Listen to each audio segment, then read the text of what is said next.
Hello நண்பர்களே, வணக்கம். இன்றைக்கி நம்ம என்ன பார்க்க போகிறோம்னு பார்த்தீங்கன்னா, திருக்கார்த்திகை தீபம் பற்றிய ஒரு பதிவு தான் நண்பர்களே பார்க்க போகிறோம். திருக்கார்த்திகை தீபம் இந்த வருடம் நமக்கு டிசம்பர் மாதம் 13ஆம் தேதி வருது. அது மகா தீபம். வருடம் முழுவதும் மாலை நேரங்களில் 2 வேளையும் விளக்கேற்றி கடவுளை வழிபடுறது அவசியம், நல்லதும் கூட. ஒளி வடிவமான இறைவனை ஒளி வடிவமாக கொண்டாடுவது தான் திருக்கார்த்திகை தீபம். நம்ம இந்த திருக்கார்த்திகை தீபத்தன்னைக்கு தெரிஞ்சோ தெரியாமலோ செய்த பாவங்களை முற்றிலுமாக நீக்குவதற்காக கொண்டாடப்படுறது தான் இந்த திருக்கார்த்திகை தீபம். திருக்கார்த்திகை தீபத்துக்கு முன்னால் ஏற்றப்படுவது பரணி தீபம்.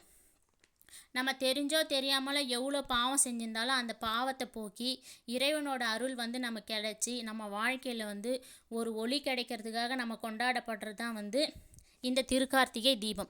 திருக்கார்த்திகை தீபத்துக்கு முன்னால் ஏற்றப்படுவது பரணி தீபம்.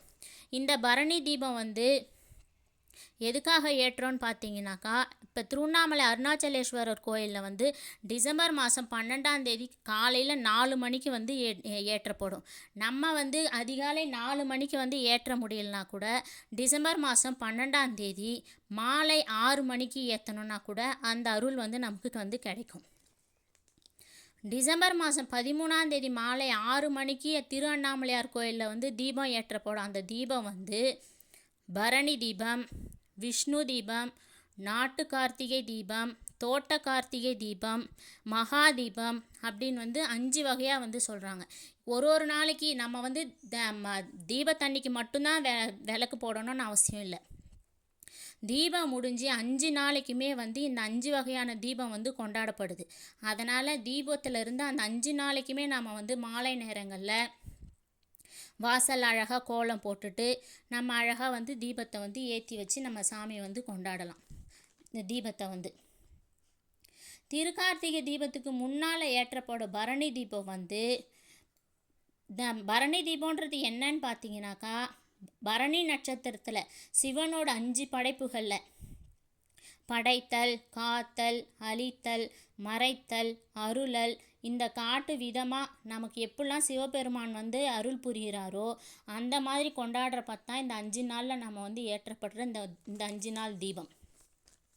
மகா தீபம் டிசம்பர் மாதம் 13ஆம் தேதி மாலை 6 மணிக்கு அண்ணாமலையார் கோயிலில் ஏற்றுறாங்க.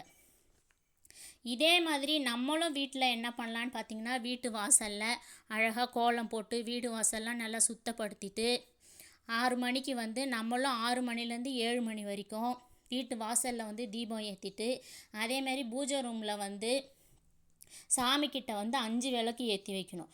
அந்த 5 விளக்கு ஏற்றி வச்சுட்டு நம்மளால் முடிஞ்ச ஒரு பிரசாதம் செஞ்சு வச்சு அந்த சாமிக்கு நம்ம பூஜை பண்ணிவிட்டு, சாமிக்கிட்ட நமக்கு என்ன தேவையோ அதை மனமுருகி வேண்டிட்டு வீட்டில் பூஜை பண்ணிட்டாலும் போதும். அதோடு என்ன பண்ணணும்னு பார்த்தீங்கன்னாக்கா, நம்ம வீட்டுக்கு பக்கத்தில் இருக்கிற ஏதோ ஒரு கோயிலில் போய்ட்டு நம்மளால் முடிஞ்ச 2 விளக்கோ ஒரு 5 விளக்கோ போட்டு அங்கே கோயிலில் பண்ணி நம்ம பூஜை பண்ணிவிட்டு அங்கே சாமி கும்பிட்டோம்னா அதுவும் ரொம்ப நல்லது. இப்போ பழைய விளக்கு யூஸ் பண்ணலாமா அப்படின்னு சொன்னிங்கன்னா, நம்ம பழைய விளக்குமே ஏற்றலாம். எப்படின்னாக்கா, அதை நல்லா சுத்தப்படுத்திட்டு நல்லா காய வச்சுட்டு அதை எடுத்து அதில் நெய் 5 வகையான எண்ணெய் கலந்து ஏற்றணுன்னா இன்னும் ரொம்ப நல்லது. அந்த மாதிரி ஏற்றும் போது நமக்கு என்ன கஷ்டம் இருந்தாலும் அந்த கஷ்டம் அந்த அந்த எண்ணெய் விளக்கு எப்படி பிரகாசமாக எரியுதோ அதே மாதிரி நம்ம வாழ்க்கையில் இருக்கிற கஷ்டம்லாம் போயிட்டு நம்ம வாழ்க்கையில் எல்லா ஒளியும் சந்தோஷமும் கிடைக்கும். இப்போ அண்ணாமலையார் கோவிலில் பார்த்தீங்கன்னாக்கா, அன்றைக்கி பொழுதுக்கும் நல்லா சூப்பராக எல்லாமே சாமிக்கு எல்லாம் இதுவெல்லாம் பண்ணிவிட்டு நல்லா பூஜை பாட்டெல்லாம் பாடி அன்றைக்கி கிரிவலம் கூட எல்லோரும் வருவாங்க. கிரிவலம் அன்றைக்கி பொழுதுக்கும் விரதம் இருந்து 6 மணிக்கு இந்த மாதிரி விளக்கேற்றி பூஜை பண்ணிவிட்டு அதுக்கப்புறம் அவங்களோட விரதத்தை விடுவாங்க. நம்மளும் என்ன பண்ணலான்னாக்கா, இதே மாதிரி நம்ம வீட்டில் நம்ம தெரிஞ்சோ தெரியாமையோ செஞ்ச அந்த பாவங்கள்லாம் போக்கி நம்ம வீட்டில் சிவபெருமானோட அருள் கிடச்சி சகல சௌபாக்கியத்தோடு நம்ம நமக்கு எல்லா வாழ்க்கையில் எல்லா வளமும் பெற்று நம்ம சந்தோஷமாக இருக்கிறதுக்கு இந்த திருக்கார்த்திகை தீபத்தை கொண்டாடுவோம். இந்த பதிவை முழுசாக பார்த்த எல்லாருக்கும் நன்றி.